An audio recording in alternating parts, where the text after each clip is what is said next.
So this one tool does 5 things. I mean, your grandpa knew, he had one, and they still make them today. Right on the side, there's a couple slots on each side. As we push the handles together, those slots get tighter and tighter, and now they're gone.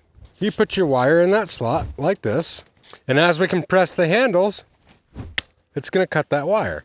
The other thing that this does is at the very top, we have one groove. Second down, there's another, almost kind of like a cross groove.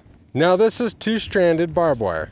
What that is designed to do is to hold that wire in there just like so that way I can terminate my wire. Now this wire is not long enough to get to this post, so I need to add on to it. We're gonna take this, we're gonna fold our tail back, and it's gonna hold my wire for me while I make my loop.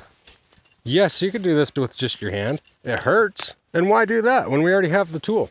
You could use this to help also pull your wire off the spool as well, so you don't have to hold the wire with your bare hand or your glove. So now what we need, cut another piece of barbed wire to add on to this to get to the post.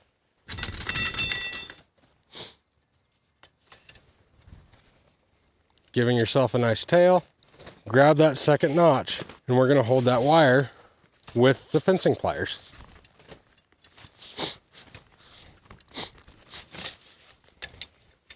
We're gonna take our slots again, or our cutters, and we're gonna trim our tail. Cut it right off the roll. Underneath the head of the tool, you can see that there's some grooves built right into the handles. We're gonna use these to help grab the wire so we get a nice tight termination wrap. Yet again, we're gonna use those cutters to trim. And you can twist it up by hand, or you can yet again use your pliers to terminate your wire. Now, we need to throw a couple staples in it. We have this one tool made just for fencing that we can use. Now, if you accidentally miss a wire, like I did there, I only got one wire. I was supposed to get both with that one staple. So I need to pull that staple out and redo it. We're gonna use that top notch on the plier, and we're gonna pull that staple out. Straighten the staple and do it again. Now sometimes staples are driven pretty tight to the point where you can't get leverage on it. I can try and grab that as much as I can possibly grab it, and I just can't pull that staple out. So what I need to use the hook part of the tool now. So what I need to use a hammer to drive the hook part underneath the staple to help pull it out.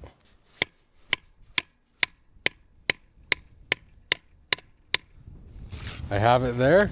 I can push on the pliers, and it's also going to pull the staple out this way as well. So this one tool does a lot more than just one thing.